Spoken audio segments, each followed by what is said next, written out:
Salt Lake City. The headlines that week were all about Middle East peace talks, the sharp rise in the U.S. inflation rate, and a special counsel investigating President Jimmy Carter's family peanut business. A local newspaper story touted the advantages of spring in Utah, how one could go skiing in the mountains for $7 one day and play 18 holes of golf in the valley for $2 the next. That last weekend in March 1979 was also a time when the sports world was focused on Salt Lake City as the NCAA basketball tournament Final Four made its first and only appearance in Utah's capital city. And what a weekend it was, 40 years ago. The Final Four featured a pair of amazing college basketball players in Earvin "Magic" Johnson and Larry Bird, aka the Hick from French Lick, who weren't quite legendary yet. Those two would go on to forge a decade-long rivalry as two of the NBA's best players for two iconic franchises, the Los Angeles Lakers and the Boston Celtics. The weekend also featured a beloved old coach named Ray Meyer and his Men of Steel, as well as a Cinderella squad from the Ivy League that had fashioned 4 unlikely upsets on its way to the Final Four. All these years later, the final between Michigan State and Indiana State remains the most-watched NCAA championship game ever with a 24.1 rating, edging out the 1985 game's 23.3 rating. Some 35 million people watched that game, more than double the number that watched last year's NCAA final between Villanova and Michigan. The lead-up the Final Four had been awarded to the University of Utah 5 years earlier in 1974, giving the U plenty of time to get ready. By 1979, the NCAA tournament was in the process of rapid expansion, going to 40 teams for the first time that year with seeding for the first time, before making a big leap the following year to 64 teams. Tickets cost just $15, if you can believe it, but they weren't available to the general public as fans had to apply a year in advance just as they do now, when the tickets cost $210 and hope to get them through a lottery. And less than 5,000 seats were available, with the rest going to competing teams and NCAA officials. Many folks who were lucky enough to get tickets, expecting to make a killing, were disappointed when the market dried up. Scalpers were reportedly expecting around $150, according to media reports at the time. However, the market fizzled and scalpers outside the Special Events Center for the semifinals couldn't even sell them for face value. According to one local story, one despondent scalper settled for $3 for his single ticket. The 1978-79 college basketball season turned out to be the zenith for local colleges, with 10% of the field coming from Utah as all 4 major colleges qualified for the NCAA tournament. Although it wasn't likely, Utah, BYU, Utah State and Weber State each had a chance to make it to the Special Events Center for the semifinals and finals in their home state on March 24 and March 26. Utah, Utah State and BYU all played in Los Angeles, with the Utes and Aggies playing first-round games as the 8th and 10th seeds, respectively, while BYU got a first-round bye as the No.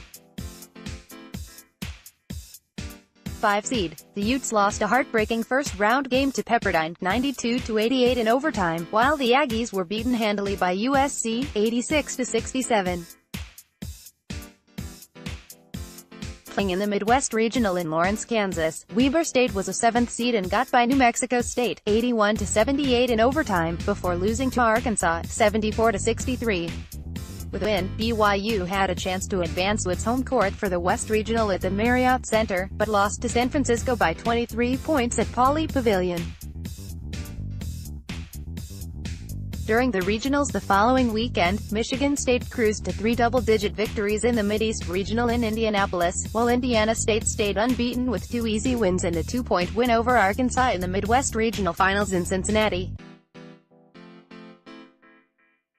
In the West Regional in Provo, DePaul knocked off favored UCLA in a game where the Marriott Center fans became DePaul fans after UCLA players rudely interrupted a halftime show by BYU dancers, and cheered the Blue Demons to a 95-91 victory. Penn was the 9th seed in the East and had won 4 games by a total of 15 points, including a 1-point upset of No. 1 seed North Carolina and a 2-point win over St. John's. Indiana State defeated Virginia Tech and Oklahoma handily in its first 2 tournament games and edged Arkansas by 2 points in an Elite 8 game in Cincinnati to punch its ticket to Salt Lake. As it turned out, 3 No. 1 seeds, UCLA, Notre Dame and North Carolina, failed to advance to Salt Lake City, with Indiana State being the only No. 1 to survive the semifinals because of what happened in Provo the week before, and with 65-year-old Ray Meyer coaching in his 37th year, DePaul was the sentimental favorite when it showed up in the Special Events Center. Indiana State came with rookie coach Bill Hodges, who had already been named the National Coach of the Year with the only unbeaten team in the country. The Sycamores led most of the game and by as many as 11 midway through the second half until DePaul, which unbelievably played the same 5 players for 40 minutes, came back to take a 74-73 lead in the final minute. But the Sycamores scored on a basket by Bob Heaton and later added a free throw. DePaul had one more chance to send the game to overtime, but freshman Mark Aguirre's 20-footer from the right baseline with 3 seconds left bounced away, leaving Indiana State with a 76-74 victory. The star was Bird, who scored 35 points on 16 of 19 shooting from the field and quipped afterward, "I kind of feel sorry for the other guys, when I hit like I did today. When you're as hot as I was, you beg for your guys to throw you the ball." The other semifinal was as big of a blowout as the Final Four has ever seen, as Michigan State treated Penn like a high school team in winning 101-67. The Quakers couldn't find the basket, making only 6 of 36 shots in the first half and falling behind 50-17 at halftime. They went nearly 9 minutes without scoring, and a 29-2 run made the score an embarrassing 33-6 as fans squirmed in their seats. For the game, Penn shot just 26%, compared to 63% for MSU, which was able to rest key players in the second half. Despite not playing the whole game, Johnson finished with a triple-double of 29 points, 10 rebounds and 10 assists. "People say I can't shoot," Johnson said afterward, "but I know if I'm straight up to the basket, it's gonna go in. I don't care how many points I score, though, as long as we win."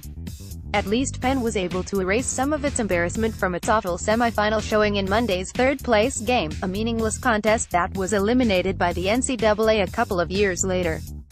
The Quakers took DePaul to overtime before falling 96-93 in a foul-plagued game in which 6 players fouled out. The final game, it was the matchup everyone wanted to see, Magic vs. Larry, and it became an even bigger deal in retrospect because of the success Johnson and Bird had as professionals and their rivalry in the NBA, which continued for more than a decade.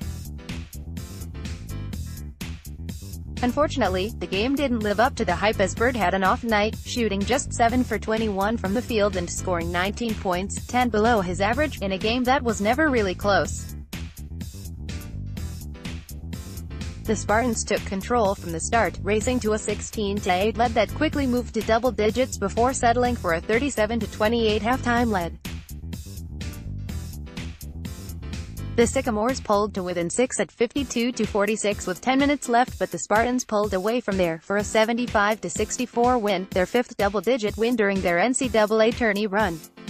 Johnson finished with 24 points on 8 of 15 shooting and pulled down 7 rebounds and handed out 5 assists. Underrated forward Greg Kelser finished with 19 points, 9 assists and 8 rebounds. Guard Terry Donnelly, who averaged just 6.4 points during the season, came up big in the final, scoring 15 points on 5 for 5 shooting from the field and 5 for 6 from the foul line. He said later he found himself free with the Indiana State defense trying to stop Johnson and Kelser. Most of his shots were from three-point range, however, the three-point line wasn't implemented in college basketball for another 7 years. Bird, who had shied away from reporters for most of the historic season, refused to speak to the media after the disappointing loss. This was before the days when star players were required to go to the podium and be interviewed while the rest of the players stayed available in the locker room for 45 minutes after the game. Instead, Bird dressed in an adjoining room to the main locker room and was ushered into a training room before walking out red-eyed. That left his teammates to speak of their disappointing defeat. "We made believers out of a nation," said ISU's Leroy Staley. "This loss can't take away from our season. I'm not ashamed." Later, Bird gave a statement to an ISU spokesman, which read, "I hate to lose, just like all the other guys on the team. But I guess we did alright, we won 33 games." The normally effusive Johnson wasn't too talkative in the locker room, perhaps because he'd already been interviewed on TV and on the dais.